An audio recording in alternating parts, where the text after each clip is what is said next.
예, 오늘부터 2주 동안 이제 제가 또 저번 달에는 못해서 2주 동안 수요 예배를 하게 되었는데 이 느헤미야 말씀을 좀 나누어 볼까 합니다. 저번에 다니엘 했고 사실 뭐 에스라, 에스겔, 뭐 느헤미야, 에스드라, 에스더, 느헤미야 이렇게 순서로 있는데 좀 뭔가 저희 이번에 3월에 2월에 청년들이 수련회를 제주도에 잠시 다녀왔는데 짧게 그때 느헤미야 말씀이 좀 우리 안에서 나누어졌고 또 이것을 함께 나누면 좋을 것 같다 그런 감동이 들어서 조금 더 보강해서 이 느헤미야서를 또 대충 제가 이제 어떻게 설교를 하는지 죄송합니다 다 아시지 않습니까? 그래서 성경을 함께 읽는다 그런 느낌으로 함께 성경을 보시겠습니다. 오늘은 성경을 보기 전에 이 다니엘서부터 이 느헤미야 이걸 포로기라고 하거든요. 뭐 명칭은 아실 필요 없고 이스라엘 백성이 이 포로 때부터 어떤 이 일들이 있었나라는 관점으로 좀 느헤미야 하기 전에 약간 개관같이 설명을 좀 드리고 해볼까 합니다. 여러분 이스라엘이라는 나라는 우리가 생각하는 한국, 북한, 일본, 중국 이런 느낌의 나라라고 보기에는 맞지만 또 어렵습니다. 무슨 말인고 하니 구약의 이스라엘은 하나의 교회이자 하나의 성도의 삶이라고 보시면 조금 성경을 보시기가 더 편하실 것 같습니다. 그래서 이스라엘이 타락했다라는 것은 이스라엘 나라가 망했다 이런 수준의 이야기가 아니라 교회가 타락한 것입니다. 이스라엘이 영적으로 부흥했다라는 것은 나라가 잘 되고 부강해져서 싸움을 잘해줬다 이런 1차원적인 의미의 해석이 아니라 하나님과의 관계가 회복된 교회가 생겼다라는 개념으로 받아들이시면 좋겠습니다. 그래서 사실 그 정경은 순서가 있거든요. 우리가 읽는 여기 창출 레위신 요 순서 말고 이 고대 초기 그리스도인들이 보았던 성경의 이 순서들이 있습니다.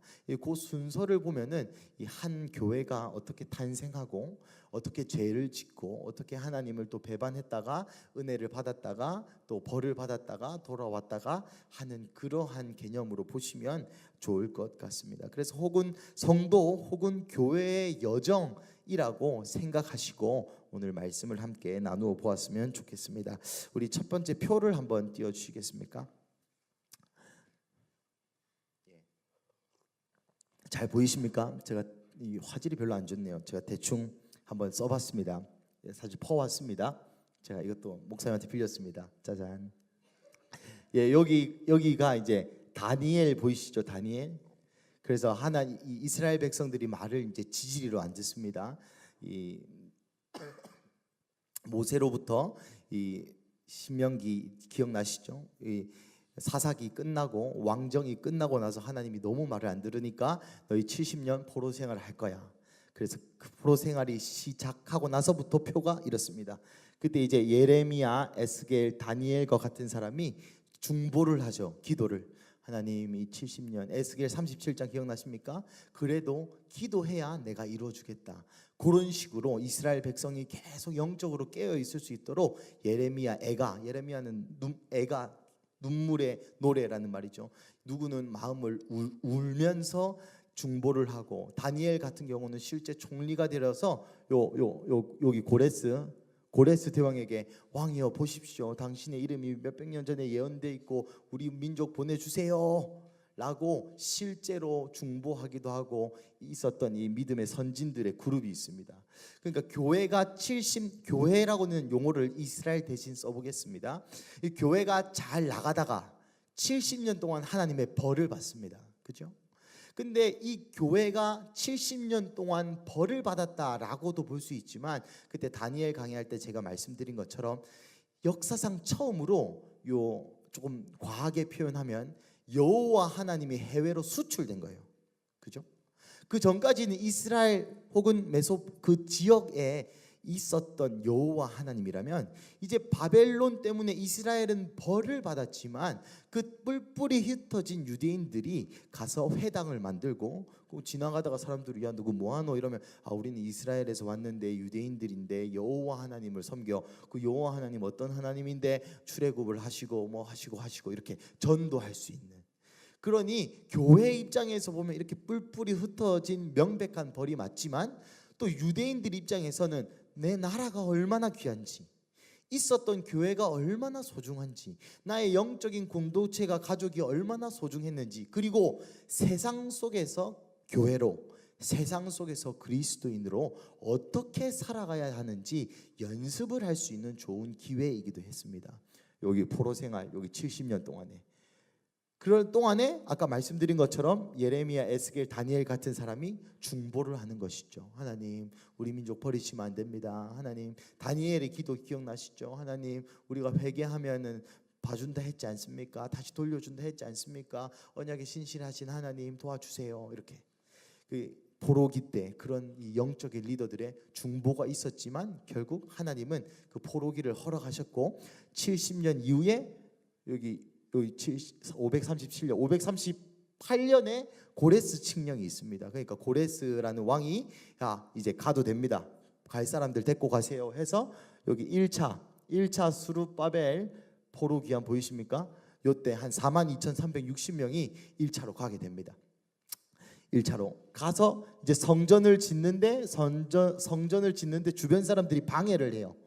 방해를 하는데 그 어떤 식으로 방해를 하냐면, 그 왕이시여, 그 고레스한테 다시 가가지고 왕이시여, 당신이 가라 했는데 내가 보니까 이것들 자기들끼리 반란 일으키려고 합니다. 관세도 안 내고 돈도 안 내고 이렇게 모함을 합니다. 그래서 고레스가 또 변덕이 심해가지고 20년 동안 또 정지를 했다가 요 다리오 왕 때 다시 성전이 만들어지게 되죠.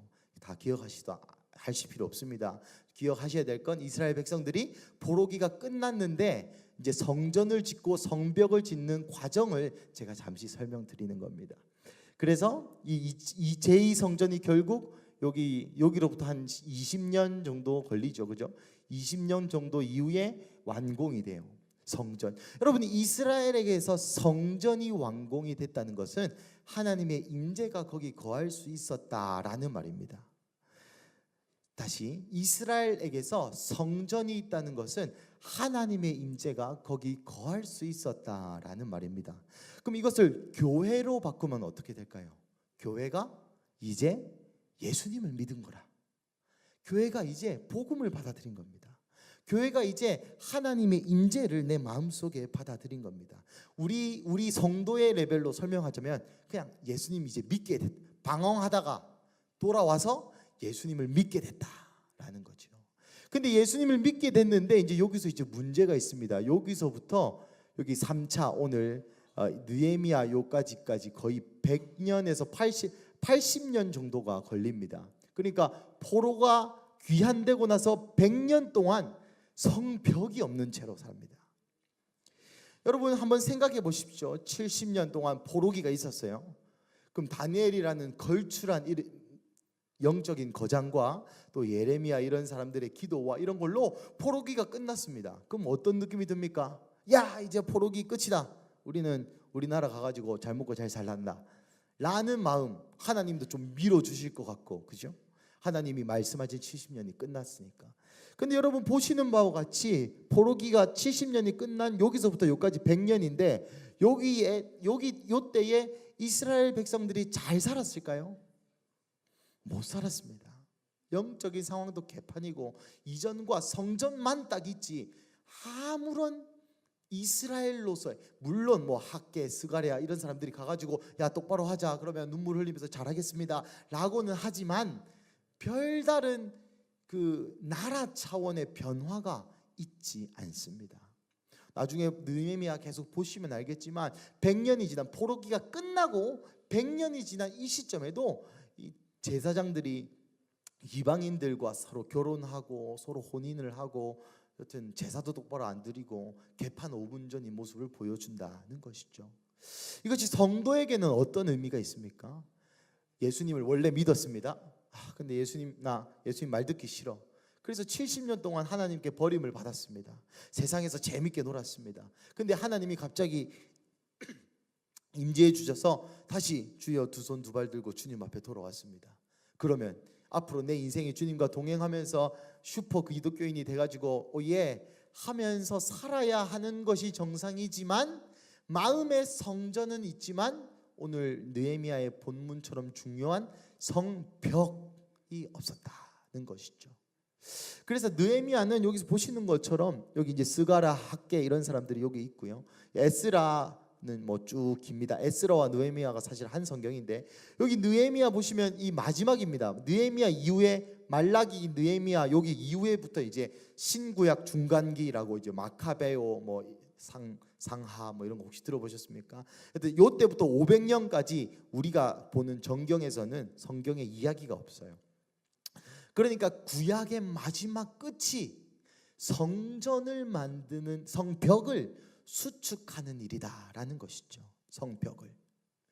이전까지는 성전, 하나님의 성전이 있었지만 성벽이 없었기 때문에 이 성전을 많은 사람들이 수탈해 가기도 하고 아무나 들어오기도 하고 영적으로 점점점 타락의 길을 포로기가 끝났음에도 걷고 있는 이스라엘 모습을 우리 구약을 읽는 신약의 우리 성도들은 어떻게 적용해야 될까라는 관점으로 오늘 성경을 한번 좀 읽어보시면 좋겠습니다.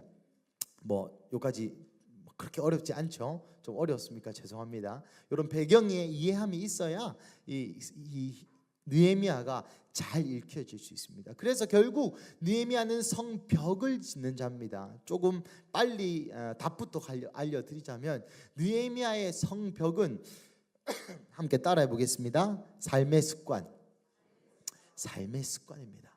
삶의 실제 이렇게 바꾸겠습니다. 삶의 실제. 삶의 실제가 성벽입니다. 그러니까 예수님 아무리 믿어봐야 삶의 실제가 없으면 하나님은 임재하실지 몰라도 그 임재가 영향을 미치거나 그 임재를 소중히 여기지 않게 된다는 겁니다.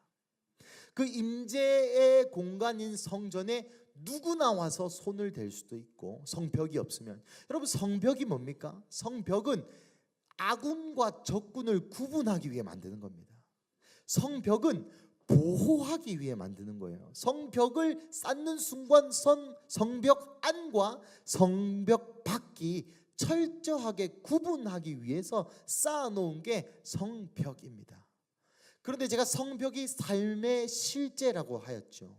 그러니 우리는 우리가 갖고 있는 하나님의 임재를 삶의 실제로 보호하고 소중히 여기고 모시고 지키고 싸우고 보수하고 노력해야 한다는 것이 느헤미야 전체의 주제입니다. 그래서 느헤미야는 성벽을 보수하는 자요, 성전을 보호하는 삶, 임재를 모시는 삶, 하나님의 임재를 보호하고 적들로부터 나의 삶으로 그것을 하나님의 임재를 지키는 삶을 강조하는 책이죠. 여기까지 서론. 그래서 느헤미야 1장 한번 같이 살펴보시겠습니다. 우리 느헤미야 1장 1절에서 2절까지 한번 쭉 읽겠습니다. 1장 1절에서 2절 시작.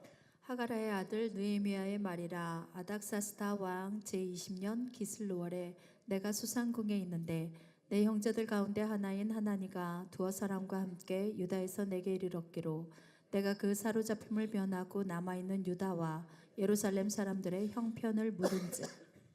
하가랴의 아들 느헤미야의 말이다. 여러분 하가랴라는 말은 하나님께서 기다리신다, 하나님을 기다린다라는 표현 두 가지 다 가능합니다. 그러니까 하나님을 기다렸던 사람이 자기의 아들인 느헤미야, 하나님의 위로라는 뜻이거든요. 그 옛날에 다윗 별명이 뭔지 혹시 기억나십니까? 네, 나시는 걸로 믿고 얼마 안 됐는데 주요. 다윗 별명이 있었습니다. 다윗 별명이 뭐였을까요? 은총을 입은 자. 그죠? 기억나십니까? 감사합니다. 말씀해 주셔서. 다윗 별명이 있었습니다. 뭐였습니까? 은총을 입은 자. 하나님의 은총을 입은 자. 여기서 은총이란 말이 라함이라는 말에서 왔다고 말씀드렸는데 요 라함은 어머니의 자궁을 뜻합니다.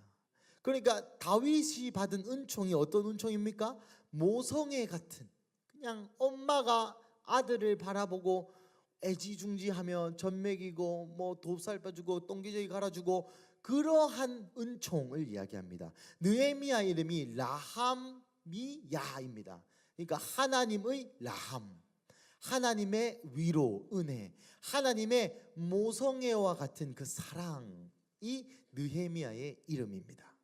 그러니까 하나님을 기다렸던 하가랴의 아들 하나님의 위로가 이제 말을 하는 거죠. 말을 하는 것이 아니고 느헤미야의 하나님의 위로의 이야기다라고 시작합니다. 아닥사스다 왕 12년 기슬르월에 내가 수산궁, 여러분 수산궁은 페르시아의 수도입니다. 페르시아의 수도. 다니엘서 8장 2절에서 이 수산궁이 나오는데 그때는 페르시아의 나라가 없었습니다. 그래서 사람들이 이야기하기를 다니엘이 미래로 갔다 왔다 뭐 이런 사람들도 있고, 아니면 수상궁이 있었던 그 지역을 그냥 대표해서 얘기하는 거다라는 말도 있는데, 여튼 이건 넘어가고, 여튼 이 수상궁은 페르시아의 수도였고, 수산궁이라는 것은 그 수도에서도 궁전은 누가 사는 곳이죠? 왕이 사는 곳입니다.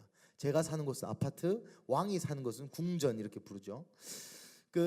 그러니 요 느헤미야가 수산궁에 있었다는 것은 느헤미야가 이미 관직에, 높은 관직에 있었다라는 것을 이야기합니다.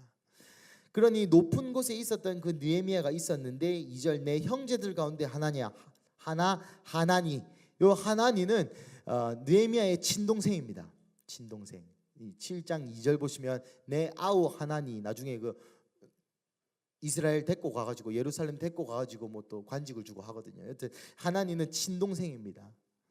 그러니까 참 이 믿음의 집안이죠. 이 하나니가 유다에서 사람들과 함께 요 형님을 찾아왔습니다. 왜 찾아왔을까요? 보고 싶어서? 아니죠. 여러분, 유다에서 요 수상궁까지 거리가 1600km입니다. 아무리 형님이 보고 싶었어도 1600km를 올 수 있는 그 형제가 있을 수도 있겠지만, 형제를 경험해 본 바로 그냥 편지를 보내지 제가 직접 가진 않을 것 같은. 그러니 이 하나니가 왜 그 사람들과 함께 1600km를 왔겠습니까? 그 사이에 도적대도 만날 수 있고, 에스라의 그 기록에는 에스라도 왔다 갔다를 한번 하는데 한 번 가는데 4개월 걸렸다 이런 표현이 있습니다. 그런 표현이 아니고 그런 그 연대가 있습니다. 한 번 갈 때 4개월 정도. 그러니까 누굴 만나러 가기 위해서 4개월 동안 갔다 하는 것은 어떤 특별한 목적이 있었다는 것이죠. 그러니 느헤미야 그의 동생도 유다에 살고 있었는데, 유다의 상황이 너무 안 좋으니까 그 당시 고관 대작이었던 느헤미야에게 도움을 요청하러 간 것입니다. 그 참 믿음의 집안이죠. 그 하가랴의 아들 느헤미야, 하가랴의 아들 하나니. 그러니까 참 여튼 하가랴가 좋은 아버지였던 것 같습니다. 그래서 3절 4절 함께 또 읽어보겠습니다. 시작. 그들이 내게 이르되 사로잡힘을 면하고 남아있는 자들이 그 지방 거기에서 큰 환난을 당하고 능욕을 받으며 예루살렘 성은 허물어지고 성문들은 불탔다 하는지라. 내가 이 말을 듣고 앉아서 울고 수일 동안 슬퍼하며 하늘의 하나님 앞에 금식하며 기도하여. 아멘. 그래서 그 2절 마지막 부분에 보면 사람들 어떻게 지내냐 그 형편을 묻습니다. 아까 말씀드린 것처럼 1차, 2차 같죠. 1차 때 4만 명. 근데 그거는 요때 기준으로 80년이나 더 전입니다.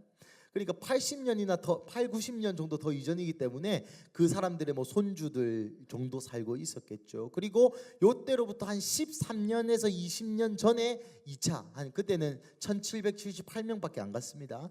그러니까 그 사람들도 잘 있고 또 옛날에 갔던 그 4만 명의 후손들도 잘 있냐라고 물었는데 3절에 큰 환난을 당하고 능욕을 받고 성은 허물어지고 성문이 불에 탔다라고 얘기하죠.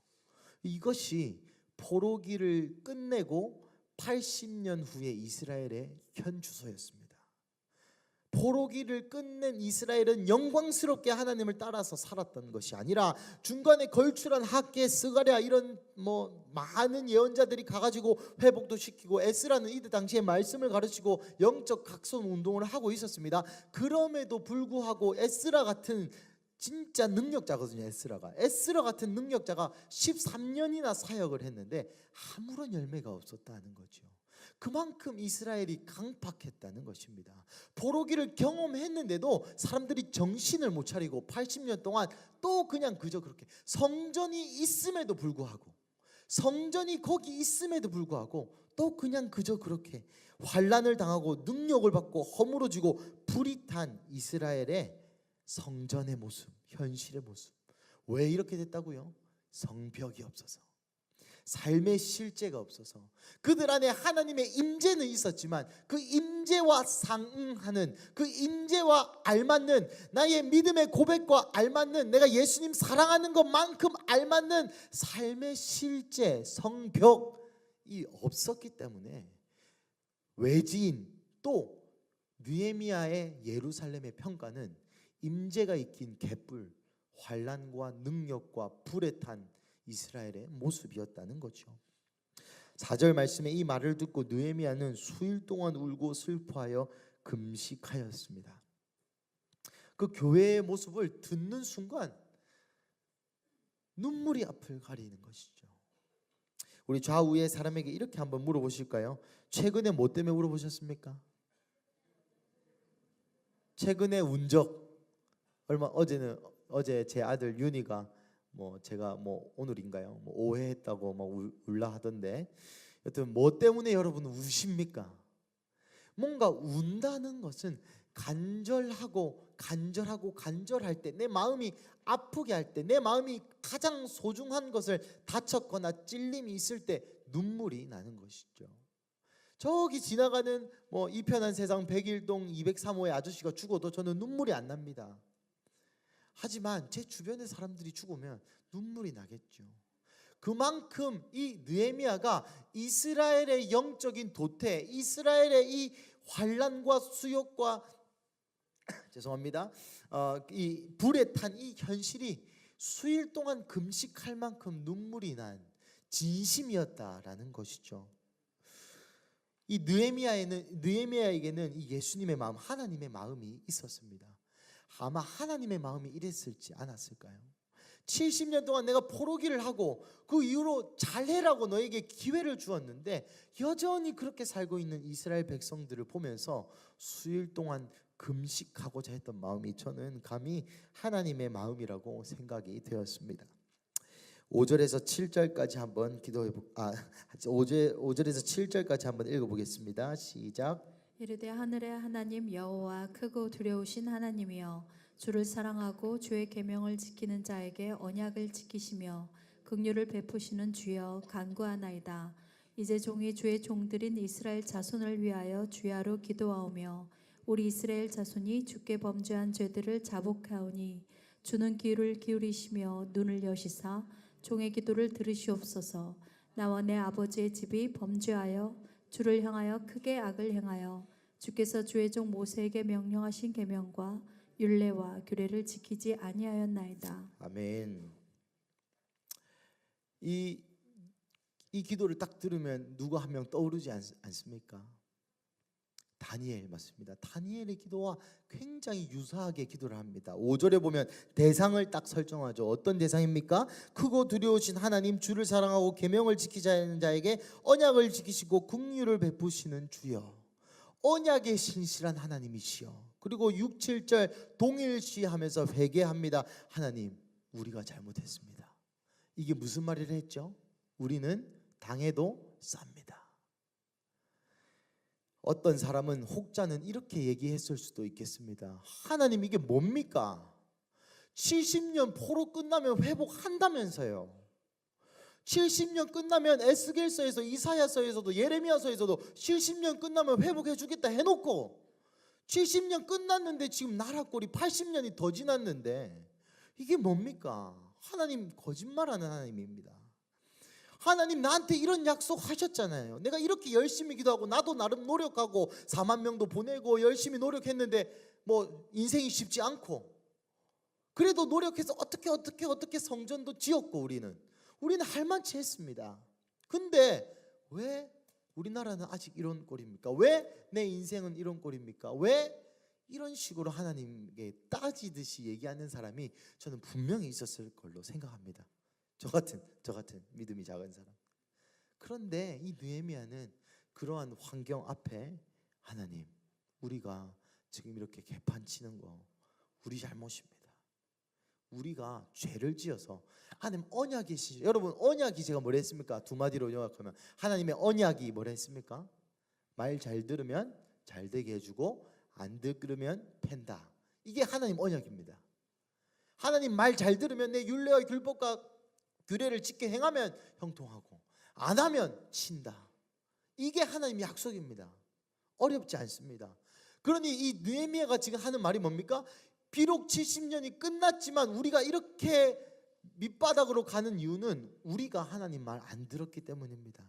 하나님 잘못 없으십니다. 오히려 하나님은 언약에 신실하셔서 우리가 말 안 듣는데 잘 되게 하시면 안 되죠.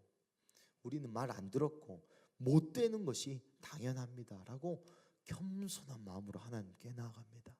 다니엘과 똑같죠.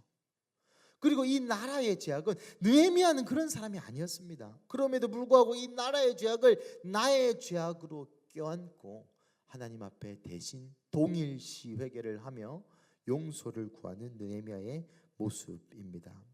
특별히 7절 말씀에 계명과 율례와 규례를 지키지 아니하였나이다. 계명은 십계명과 율법입니다. 율례는 성문화된 법전 같은 겁니다. 그 마지막에 규례는 미시파티 공동체 규범 같은 거. 하나님의 말씀을 우리는 요렇게 적용하자. 613가지의 율법을 실제의 삶에서는 또 이렇게 여러분 그 사회도 옛날에 모세의 율법을 다 지켰지만 플러스 뭐 과학 기술도 발전하고 모두 발전하고 했을 거 아닙니까? 그러니까 이 613가지의 율법을 기준으로 성경을 기준으로 그 당시에 또 어떻게 살아야 되는지에 대한 기준들이 또 있었습니다. 그런데 느헤미야가 이렇게 표현하는 거죠. 우리는 계명도 어겼고 율례도 어겼고 규례도 지키지 않았습니다. 하나님, 우리는 하나님의 말씀을 듣는 거 다 실패했습니다 라고 고백하는 것입니다. 여러분의 인생에 고난이 있을 때에 이런 겸손한 마음이 가지실 수 있겠습니까? 여러분, 이스라엘 백성이 논 거 아닙니다. 제가 아까 설명드렸다시피 나름의 노력을 했습니다. 나름의 의지를 가졌고요. 나름의 영적 부흥운동도 했고 깨어있는 선지자들이 말씀도 전했고 나름 노력을 했습니다. 그런데 결과가 이럴 때에 여러분이라면 하나님께 과연 어떤 반응을 하시겠습니까? 예레미야는 정확히 알았습니다. 내가 아무리 잘하고 아무리 열심히 하고 아무리 노력했다 해도 우리 민족이 실패했구나. 우리 민족이 하나님의 말씀을 안 들었거라는 정확한 현실 자각과 정확한 자세로 주님 앞에 겸손히 엎드렸다는 것이죠. 계속해서 읽어보겠습니다. 8절부터 10절 시작. 옛적에 주께서 주의 종 모세에게 명령하여 이르시되 만일 너희가 범죄하면 내가 너희를 여러 나라 가운데 흩을 것이요 만일 내게로 돌아와 내 계명을 지켜 행하면 너희 쫓긴 자가 하늘 끝에 있을지라도 내가 거기서부터 그들을 모아 내 이름을 두려고 택한 곳에 돌아오게 하리라 하신 말씀을 이제 청하건대 기억하옵소서. 이들은 주께서 일찍이 큰 권능과 강한 손으로 구속하신 주의 종들이요 주의 백성이니이다. 아멘. 그래서 또 이 느헤미야도 머리가 좋은 사람입니다. 하여튼 이때 관직에 있던 사람들은 다 머리가 좋았던 것 같아요. 그 언약에 신실하신 하나님, 우리가 잘못해서 그 언약에 따라 우리가 두드려 맞고 우리가 이렇게 이상해진 거 너무 우리 잘못입니다. 죄송합니다. 하지만 언약에 신실한 그 하나님이 언약에 이렇게 써 있지 않습니까? 우리가 돌아가면 회복하게 해주신다고. 우리 신명기 30장 1절부터 6절까지 한번 읽어보겠습니다. 신명기 30장 1절부터 6절까지 말씀입니다. 시작. 내게 진술한 모든 복과 저주가 내게 임함으로 내가 내 하나님 여호와로부터 쫓겨난 모든 나라 가운데서 이 일이 마음에서 기억이 나거든. 너와 내 자손이 내 하나님 여호와께로 돌아와 내가 오늘 내게 명령한 것을 온전히 따라 마음을 다하고 뜻을 다하여 여호와의 말씀을 청종하면 내 하나님 여호와께서 마음을 돌이키시고 너를 긍휼히 여기사 포로에서 돌아오게 하시되 내 하나님 여호와께서 흩으신 그 모든 백성 중에서 너를 너를 모으시리니 내 쫓겨간 자들이 하늘가에 있을지라도 내 하나님 여호와께서 거기서 너를 모으실 것이며 거기서부터 너를 이끄실 것이라. 내 하나님 여호와께서 내 조상들이 차지한 땅으로 돌아오게 하사 내게 다시 그것을 차지하게 하실 것이며 여호와께서 또 내게 선을 행하사 너를 내 조상들보다 더 번성하게 하실 것이며 내 하나님 여호와께서 내 마음과 내 자손의 마음에 할례를 베푸사 너로 마음을 다하여 뜻을 다하여 내 하나님 여호와를 사랑하게 하사 너로 생명을 얻게 하실 것이며. 아멘. 하나님 모세한테 이런 약속하셨지 않습니까? 오늘 본문의 8절의 말씀 있는 대로 쫓긴 자가 하늘 가에 있을지라도 하늘 끝에 있을지라도 우리가 돌이키기만 하면 회개하기만 하면 주님께 가기만 하면 거기서부터라도 하늘 가라는 건 조금 더 가면 떨어진다는 말입니다. 그러니까 떨어지기 직전 지옥 가기 직전일지라도 거기서부터 부르실 분이 하나님, 그 언약 우리 주셨지 않습니까? 그래서 주님 그 언약에 의지하여 우리가 기도하나니 주님 회복케 하여 주세요. 10절에 보면 이들은 일찍이 주께서 일찍이 큰 권능과 강한 소근으로 구속하신 주의 종들이요 주의 백성입니다. 이거 하나님 백성 아닙니까? 이거 내 백성 아니고 하나님 백성이지 않습니까? 그러니까 이 다니엘 기도랑 똑같습니다. 다니엘도 이렇게 얘기하죠. 주님 우리 때문에 우리를 구원하지 마시고 하나님의 이름을 위하여 그러소서 라고 얘기했던 것처럼 그 똑같은 순서를 따라서 그 똑같은 자세와 똑같은 마음으로 주님께 기도를 드립니다. 그랬더니 이 기도가 먹히죠. 11절 한번 읽어보겠습니다. 시작. 주여 구하오니 귀를 기울이사 종의 기도와 주의 이름을 경외하기를 기뻐하는 종들의 기도를 들으시고 오늘 종이 형통하여 이 사람들 앞에서 은혜를 입게 하옵소서 하였나니 그때 내가 왕의 술 관원이 되었느니라. 예, 이 마지막에 그때에 내가 왕의 술 관원이 되었느니라, 여기 되었느니라 보다는 왕이었다가 더 적합한 해석인 것 같습니다. 왜냐하면 수산궁에 있기도 했고요. 이 단어 자체가 뭐뭐 되다라는 말도 되지만 뭐뭇이 있었다라는 말도 되기 때문에 그때에 내가 왕의 술 맡은 관원이었었다 라고 하고 1장이 끝납니다. 11절을 보시면은 종의 기도와 주의 이름을 경외하기를 기뻐하는 종들 누굴까요? 하나니와 그의 친구들이죠. 그러니까 하나니와 그의 친구들이 행님 이런 일이 있다 우리 어쩌노? 이렇게 얘기를 하다가 안 되겠다 우리 기도하자. 그래서 하나님뿐만 아니라 하나님과 함께 온 사람들이 느헤미야랑 계속 같이 기도했었던 것 같습니다. 하나님이 이 종들의 기도를 들으시고 오늘 종이 형통하여, 여기서 형통하다란 말은 찰레아흐라는 말인데 기억하실 필요 없고 앞으로 나아가다라는 말입니다. 하지만 이 단어에 고유한 특성이 있는데 성경에서는 이 단어의 주어는 오직 하나님이십니다. 하나님이 형통하게 하시면 사람 앞에서 은혜, 느헤미야, 라함을 입게 하소서. 여러분 여기 형통이라는 단어가 하나님이 주어라는 것은 형통의 주체가 하나님이라는 겁니다. 여러분 형통하다라는 걸 생각하면 뭐가 생각나십니까? 저는 죄송하지만 먼저 돈이 생각납니다. 잘 되는 거, 직장 취직하는 거, 잘 나가는 거, 내가 고민하고 생각하고 20년 동안 공부하고 연구하고 노력한 모든 나의 계획과 야망과 이성이 실현되는 것이 저는 형통이라는 느낌에 배어 있다라고 생각합니다. 하지만 성경이 말하는 형통은 앞으로 나아가다란데 하나님이 나를 앞으로 나아가게 하다가 형통입니다. 조금 더 쉬운 말로 표현하면 하나님께서 이끄시는 사람의 인생이 형통입니다. 그런데 여러분 여기서 문제가 있죠. 가끔 내가 가고 싶은 방향과 하나님이 보내는 방향이 달라요. 하나님은 이쪽으로 가라. 그래 내가 너를 형통하게 해줄게 라고 엉덩이를 차면서 저를 여기로 보내시는데 저는 여기로 가고 싶습니다. 그럼 저는 여기로 뛰어가지만 하나님이 제 머리를 이렇게 뒤로 미시겠죠. 그게 형통입니다. 하나님이 원하시는 방향으로 나아가는 것이 형통입니다. 내가 원하는 방향, 내가 생각한 방향, 내가 하고 싶은 방향으로 나아가는 것은 형통이 아니, 성경이 말하는 형통이 아닙니다. 성경이 말하는 형통은 하나님이 원하시는 방향으로 앞으로 나아가는 것. 그럼 여러분, 우리는 무엇을 해야겠습니까? 하나님이 어느 방향으로 가라 하시는지를 알아야 돼요. 이게 모르겠으면 알 때까지 노력해야 됩니다. 알 때까지 기도해야 됩니다. 그리고 우리 하나님, 우리 살아계신 아버지 하나님께서는 그분의 자녀를 방향도 알려주지 아니하시고 엉덩이를 밀어 차시는 분이 아닙니다.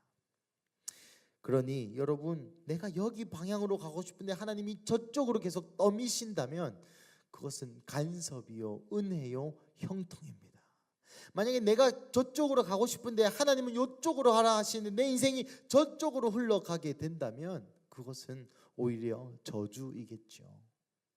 하나님과 전혀 상관이 없는 내 삶, 하나님 없이도 너무 잘 굴러가는 내 삶, 하나님과 일주일간에 전혀 교제도 없고 하나님 나에게 무엇라 말씀하시는지 아무 상관이 없는데도 기분이 좋고 행복하고 삶이 너무나도 평안한 삶, 그것은 형통이 아니라 저주입니다.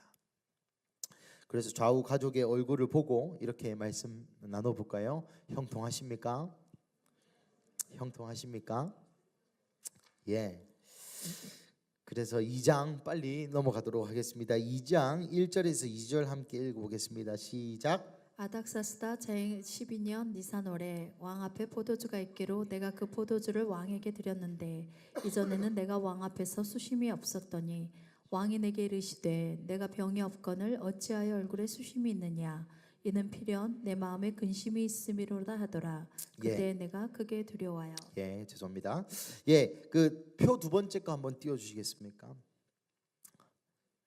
예, 요거 띄워 놓으시고 우리 1장 1절 한번 더 읽어 보겠습니다. 시작. 하갈의 아들 느헤미야의 말이라. 아닥삭스다 왕 제 20년 기슬루월에 내가 수상.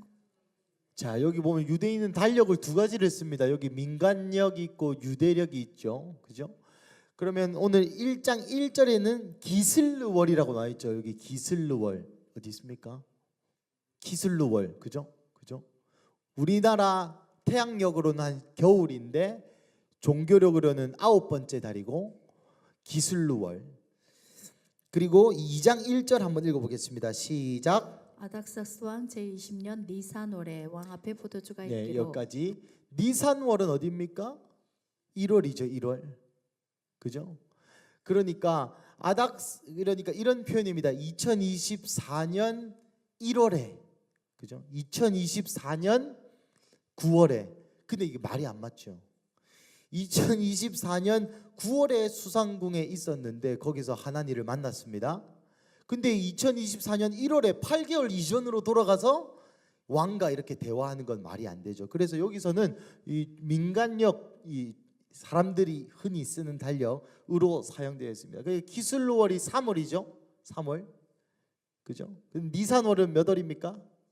7월입니다. 중간에 하나님이 요 달이 첫 달이 되라 해서 한번 바꾸시거든요. 출애굽기에서. 그래서 그 전에 쓰던 요 니산월. 그러니까 3월에 하나님과 그의 일당들이 1600km를 걸어와 가지고 느헤미야 형님 요런 일이 있었습니다. 그리고 나서 몇 개월이 흘렀습니까? 1개월, 2개월, 3개월, 4개월. 4개월이 흐른 후에 있는 얘기입니다. 요 2장 내용이. 그런데 여러분 2장 2절 보십시오. 그 전에 앞서서 그래서 느헤미야가 꺼주셔야 됩니다. 술 맡은 관원장이었습니다. 어디서 많이 들어보셨죠? 술 맡은 관원장. 요셉 이야기할 때 나오죠. 옛날 고대 사회의 술 맡은 관원장은 정확하진 않습니다. 저도 어제 조사를 하느라 시간을 좀 많이 뺏겼는데 제가 그냥 조사한 거를 그냥 쫙 읽어드리겠습니다. 여러분, 술 맡은 관원장은 어떤 문헌에 의하면 그 당시 국가서열 10위 정도 되는 장관급이다 라는 말이 있습니다. 어쩔 때는 유사시에는 왕의 옥새를 가지고 다닐 만큼 왕이 유사시 마비가 되거나 독살이 당하거나 그럴 때는 왕의 옥새를 가지고 다녀서 왕이 대신해서 집행을 할 수도 있었었다. 그걸 단순히 술을 드리는 일이 아니라 그러면서 정무를 함께 대화하는, 오늘날로 치면 비서실장 정도 되는 자였다. 뭐 이런 저런 책에서 발췌했습니다. 뭐 이 사람들이 책에 다 뻥을 썼는지 안 썼는지 잘 모르겠지만, 여튼 술 맡은 관원장이라는 거는 그냥 술 따라가지고 뭐 와인 소믈리에 이런 게 아니고, 그 당시에 정치적으로도 굉장히 중요한, 제가 봤을 때는 한 장관 정도 되는 그러한 나라의 중요한 직책이었다는 것이죠. 왕과 1대1로 대면할 수 있는, 왕에게 정치적인 의견을 전달할 수 있고 정치적인 조언을 할 수 있는 굉장히 높은 자리 중에 하나였다는 것입니다. 느헤미야가. 그런 또 그런 것이 2절 보시면, 왕이 내게 이르시되 네가 병이 없거늘. 여러분, 느헤미야가 언제 병 없다고 얘기했습니까? 병이 있는지 없는지 정도 알 수 있는 친밀한 사이였다는 말이죠. 그 제가 우리 시우랑 주한이가 뭐 감기 걸렸는지 병이 없는지 제가 알죠. 그런 것처럼 친밀한, 어느 정도 친밀한 사이였다는 것이고, 어찌하여 얼굴이 수심이 있느냐. 여러분, 아까 얘기한 것처럼 그 하나니가 이야기를 듣고 나서 4개월 동안 이 느헤미야는 여전히 수심이 가득했습니다. 안 그렇겠습니까? 듣자마자 수일 동안 금식하고 눈물을 흘리면서 우리나라 어떡하요? 예수님 하나님 도와주세요 라고 마음을 치면서 금식하고 있었는데, 4개월 동안 그렇게 앉아 있었는데, 그 왕이 4개월 동안 안 보이다가 하나님이 요날 요때에 딱 보이게 하신 겁니다. 야, 네가 병이 없는데 왜 계속 죽창을 쓰고 있냐? 무슨 일 있냐?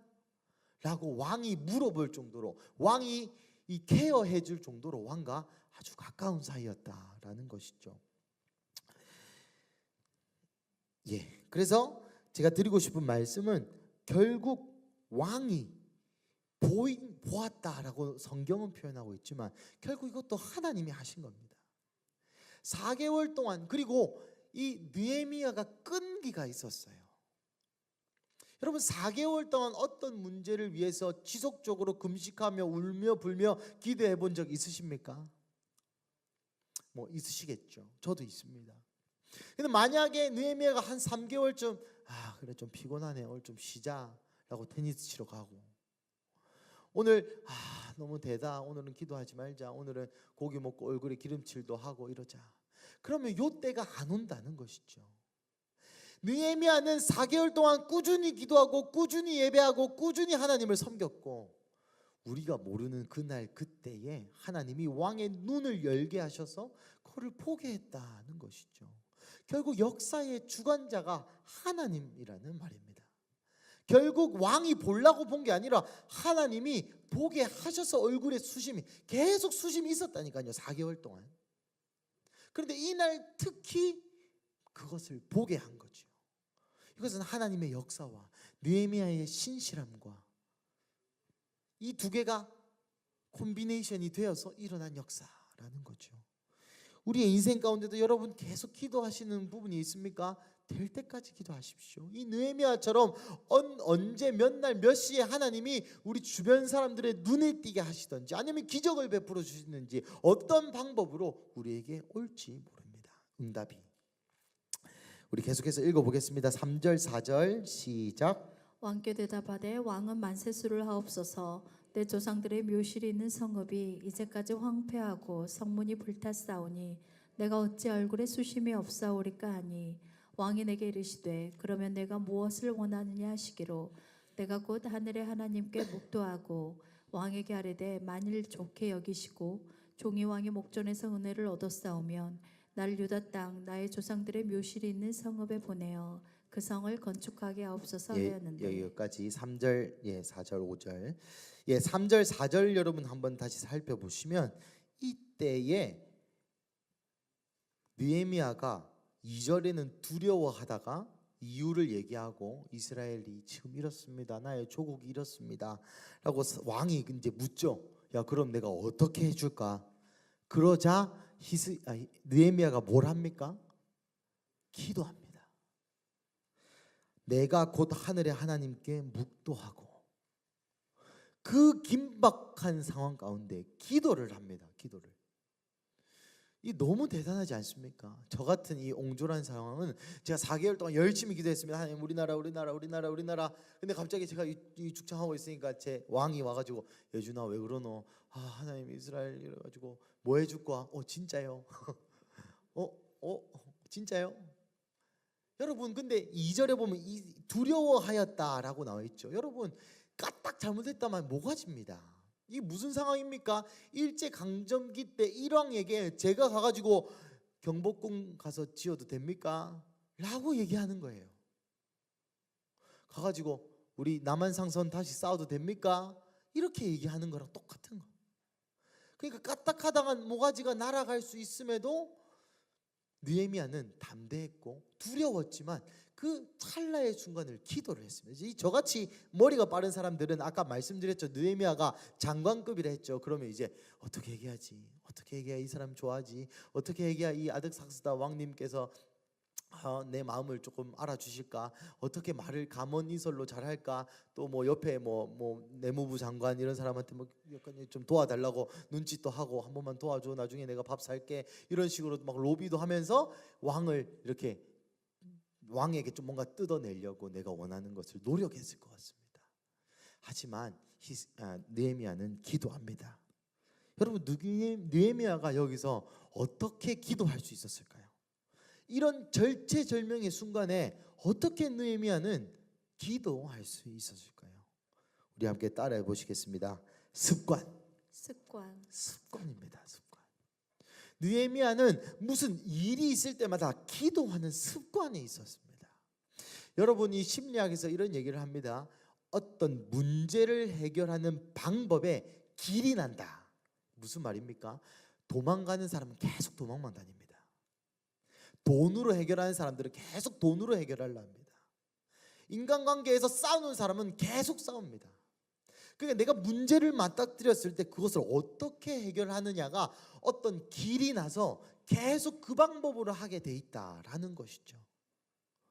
만약에 이때에 저 같은 이 두려움이 많은 자는 저같이 이 두려움이 많고 이 잔머리라 그러죠. 잔머리가 잘 돌아가는 사람은 이런 위기 혹은 큰 기회 또 큰 일이 있었을 때 잔머리를 돌리게 돼 있습니다. 아까 제가 말씀드렸죠. 저는 진짜 어떻게 말해야 요 아닥사스다 왕이 내 말을 들어줄까? 그리고 주변에 있는 야 내가 말하면 네가 토스해라, 네가 스파이크하고 맞다 해줘. 이렇게 할 것 같습니다. 저 같은 사람은. 또 돈이 많은 사람은 내가 100만 원 줄게, 내 말 좀 들어주세요. 뭐 이런 식으로 하겠죠.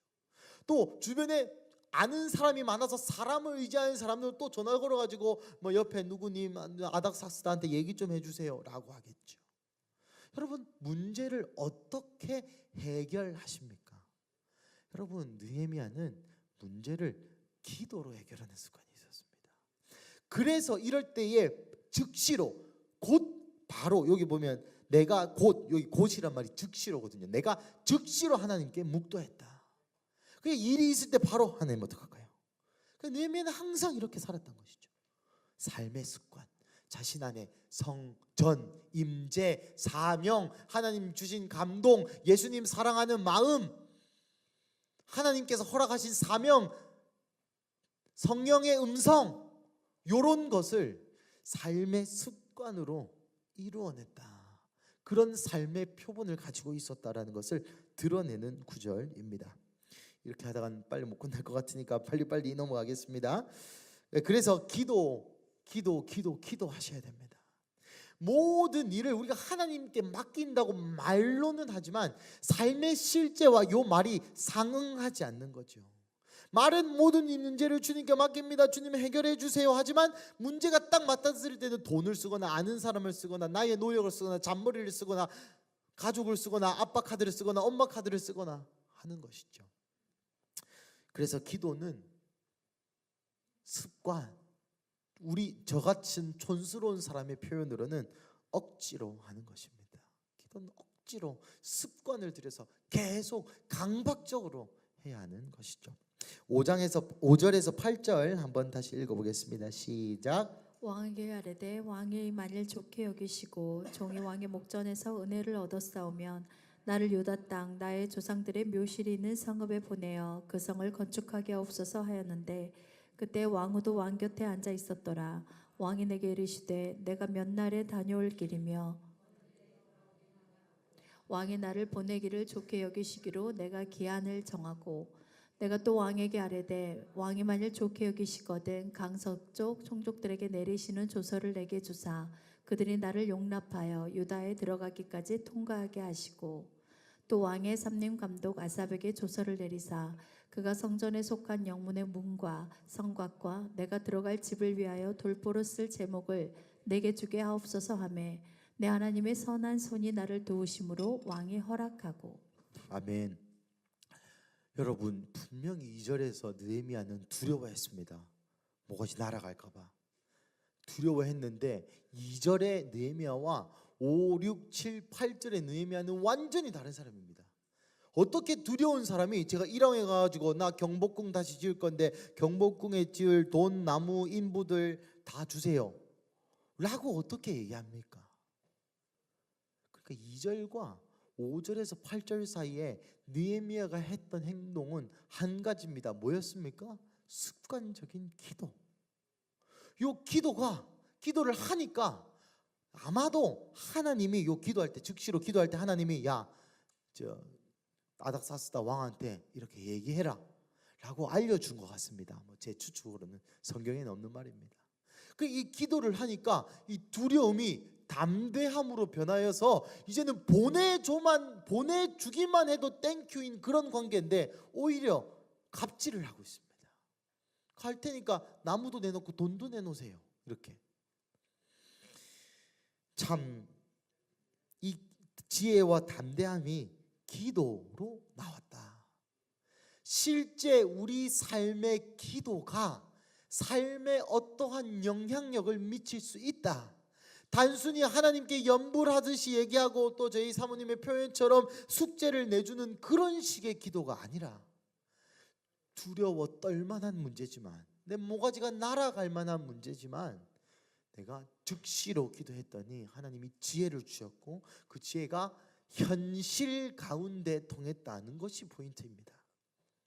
그 기도가 예준아 사랑한다 그래 좋아 하나님이 임재 짱 요런 거 아니고 실제 삶에 어떠한 힘이 있어서 영향력을 주었다는 것이 오늘 느헤미야의 삶을 통해서 계속 드러나고 있는 것입니다.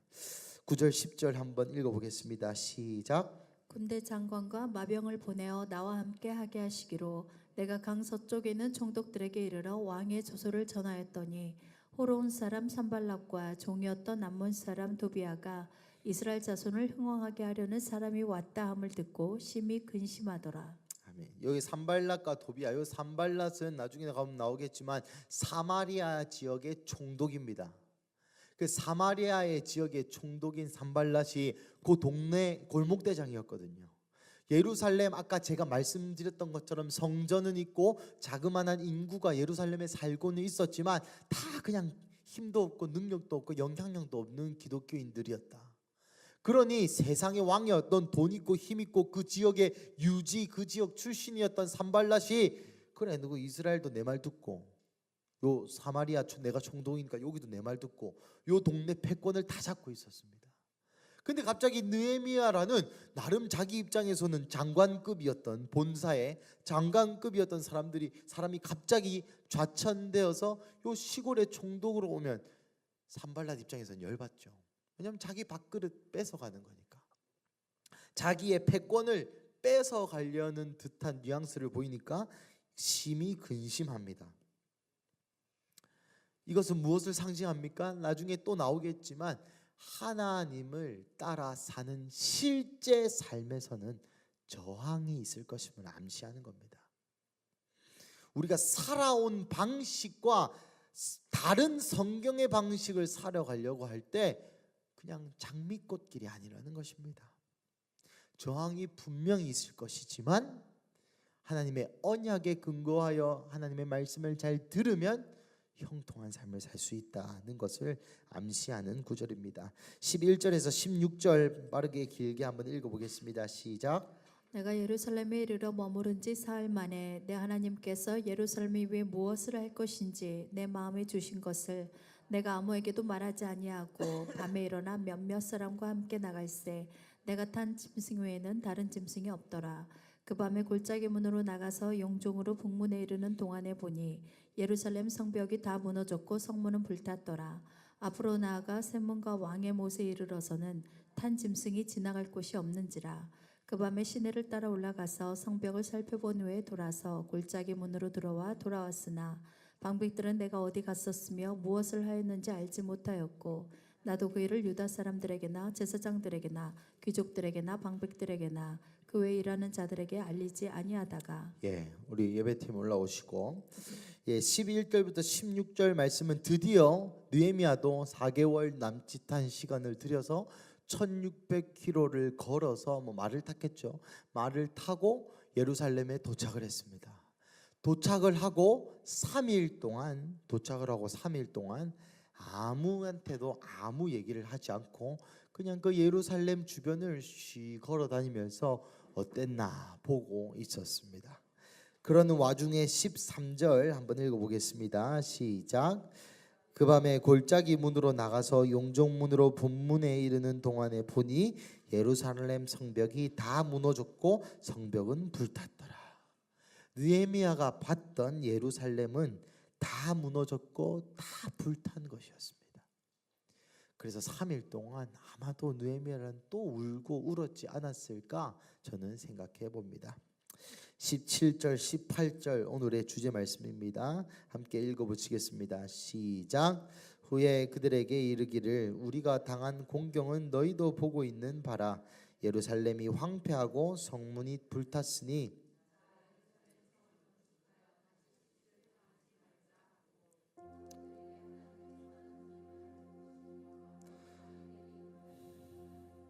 그들이 일어나 아멘. 여러분 이것이 오늘 말씀의 1, 2장의 주제절입니다.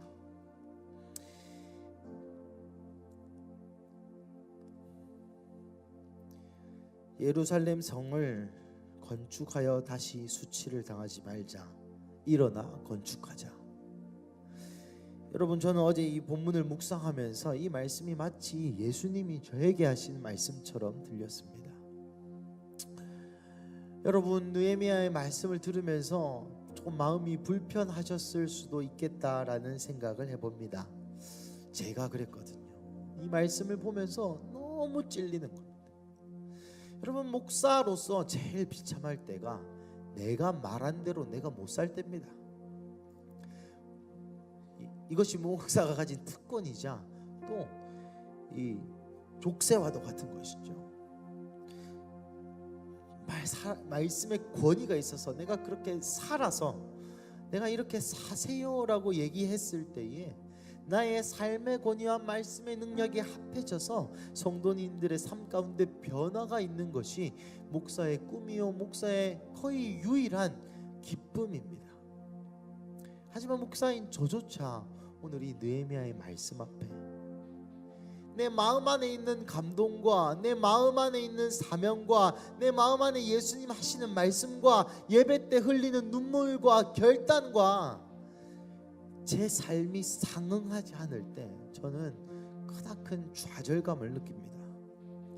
그리고 그것에 대해서 얘기하는 것이 꺼려지고 나아가 그것에 자괴감에 빠질 때도 간혹 있습니다.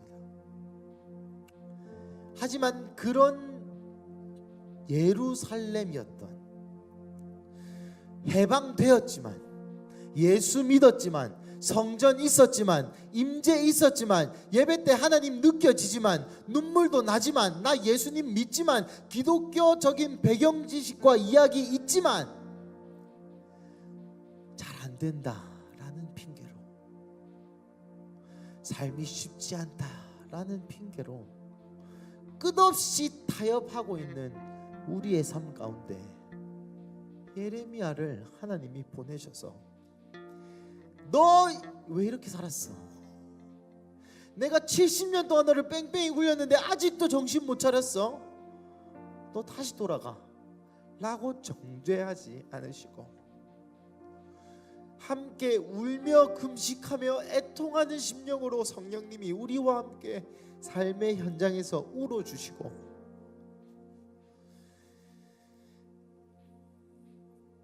예루살렘 성을 다시 건축하자, 일어나 건축하자 라고 하는 이 예레미야의 말이 저에게는 사랑으로 와닿았습니다. 누가복음 19장 21절에도 예수님이 예루살렘을 거니시면서 그들이 때를 분별하지 못함을 보시고 우셨습니다. 예수님 당시에도 예수님이 예루살렘을 보면서 우셨습니다. 예레미야도 예루살렘을 보면서 울었습니다. 여러분, 마음의 성전은 안녕하십니까? 여러분, 성벽은 어디에 있습니까? 여러분, 마음 안에 있는 성전과 성벽이 우리 마음 안에 드는 감동과 예수님을 사랑하는 마음과 예수님께서 나에게 명령하신 수많은 사명들과 우리가 예배 때 울고 느끼고 선포하고 회개하고 결단한 그 모든 결심들, 이 성전입니다. 그리고 성벽은 우리의 삶의 실제입니다. 하지만 감사한 것은, 다시 말씀드리는 것은, 예수님은 우리를 정죄하지 않으십니다. 너 왜 이렇게 못했어? 너 이런 식으로밖에 못해가 아니라, 일어나 다시 함께 가자. 일어나 다시 성전을 수축하자. 어제 실패했으면 오늘 나의 말에 좀 귀를 기울여 주. 불순종했으면 돌아오면 내가 더 번성케 해줄게. 신명기 30장 6절 한 번만 더 띄워주십시오. 신명기 30장 6절 말씀입니다. 함께 읽어보겠습니다. 시작. 내 하나님 여호와께서 내 마음과 내 자손의 마음에 할례를 주사 너로 마음을 다하여 뜻을 다하여 내 하나님 여호와를 사랑하게 하사 너로 생명을 얻게 하실 것입니다. 여러분, 여기에 우리의 소망이 있습니다. 이스라엘 백성들도 성전을 짓기 위해서 사력을 다했고 성전을 지었고 또 나름 딴에는 열심히 살라고 온갖 발버둥을 많이 쳤을 것입니다. 그런데 가나안 백성이 여전히 거기 있고 페르시아라는 제국이 여전히 거기 있고 내가 먹여 살려야 될 처자식이 여전히 거기 있고 삶의 현실의 벽이라는 것이 여전히 거기 있고 어쩔 수 없다는 변명이 여전히 거기 있고 팍팍한 삶이라는 변명이 여전히 거기 있었을 것입니다. 그들의 노력의 실패를 또 경험하고 몇몇은 자괴감을 들고 저랑 비슷한 마음 아니었을까요? 야, 이 성전이 70년 만에, 아니 80년 만에 세워진 성전인데 내 삶은 밖에 나가면 개판 5분 전인데 안에서는 또 양의 배를 가르고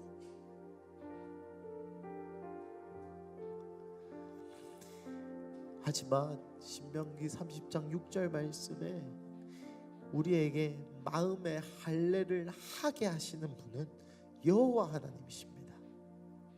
우리로 하여금 마음과 뜻과 정성을 다해 여호와를 사랑하게 하시는 분은 여호와 하나님입니다.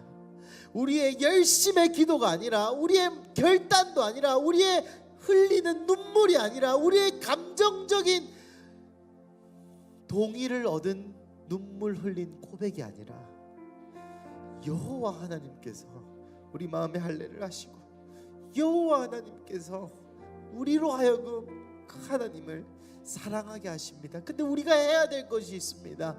1장 신명기 30장 1절 2절에 보면은 기억하고 돌이키고 내 말을 청종해라. 기억하고 돌이키고 청종하면 내가 이렇게 해줄게 라고 예수님이 우리의 연약함을 아시고 우리의 의지의 박약함을 아시고 우리의 심지 곧지 못함을 아시고 그 성벽을 지을 수 있는 방법조차 마련해 주셨습니다. 사랑하는 가족 여러분, 이 말씀을, 느헤미야의 말씀을 여러분과 나누는 것은 그래서 여러분 삶을 똑바로 사세요 라고 잔소리하기 위함이 아닙니다. 느헤미야의 내용도 그와 같지 않습니다. 다시 하나님께서 우리에게 기회를 주시고 초청하시는 거예요. 저도 개인적으로 이 느헤미야 말씀을 묵상하고 연구하면서 수많은 부분들이 생각났습니다. 하나님의 임재를 그냥 흘러보내는 나의 월요일, 예수님은 생각조차 나지 않는 나의 화요일, 어쩌다 수협에 와서 다시 만나는 예수님, 그리고 다시 바쁜 목요일, 큐티를 빼먹는 금요일, 그리고 주일을 준비해야 하는 토요일. 여러분, 이 모든 삶 가운데 예수님의 임재를 꺼버리는 일을 하지 않으시기를 주님의 이름으로 간절히 축복합니다. 하나님의 성전 안에 있는 불은 꺼지지 않습니다. 주일만 켜고 끄는 그러한 촛대가 아닙니다. 그 성전이 삶의 중심이고 그 성전을 지키기 위하여 성벽이 있는 것입니다. 하나님의 임재와 하나님께서 우리에게 주신 사명과 우리 마음 안에 있는 뜨거운 감동을 지키기 위하여 내 직장이 있고 내 자녀가 있고 내 육아가 있고 내 가정이 있고 내 남편이 있고 내 아내가 있고 내 친구가 있고 내 월급이 있고 내 시간이 있고 내 손가락이 있고 발가락이 있고 건강이 있고 젊은 날이 있고 늙은 날이 있고 노년이 있고 손주가 있고 할아버지가 있고 할머니가 있는 것입니다. 그래서 사랑하는 가족 여러분, 이 하나님의 초청, 이 하나님의 일어나 건축하자, 다시 너의 성벽을 건축하자. 지금까지 잘 못 살았어도 괜찮다. 느헤미야가 한 번도 이스라엘 백성들에게 화내지 않습니다. 한 번도 이스라엘 백성에게 뭐라 하지 않습니다. 뻘짓거리 많이 하거든요. 그런데 한 번도 뭐라 하지 않습니다. 사랑하는 가족 여러분, 이 때에 또 이 시간에 또 이 시기에 우리에게 하나님께서 느헤미야의 말씀을 주시는 까닭은 우리로 하여금 성전을 다시, 성벽을 다시 보수하는 일이 필요하다는 감동이 지극히 많이 듭니다. 우리 예배 너무 좋지 않습니까? 주일 예배, 수요 예배, 청년 예배, 또 부서 예배, 하나님의 임재가 강력하고 어떤 교회 예배보다 너무 자랑스럽고 너무 좋다고 자부할 수 있습니다. 하지만 이 다음 시즌에 하나님이 마치 우리에게 이 예배의 임재를 삶 가운데 좀 간직하여 자오. 이 예배 때 네가 느낀 이 임재, 성령님을 사랑하는 마음, 예수님을 갈망하는 마음을 그 성벽을 통해 내가 너의 사랑을 의심하지 않는다. 네가 그렇게 살았어도 내가 너의 사랑을 의심하는 것이 아니야. 단지 처음부터 다시 성벽을 쌓아가면 된다 라고 말씀하시는 거예요. 하나님의 음성 앞에 우리 함께 일어서서 찬양하면서 나아가시겠습니다.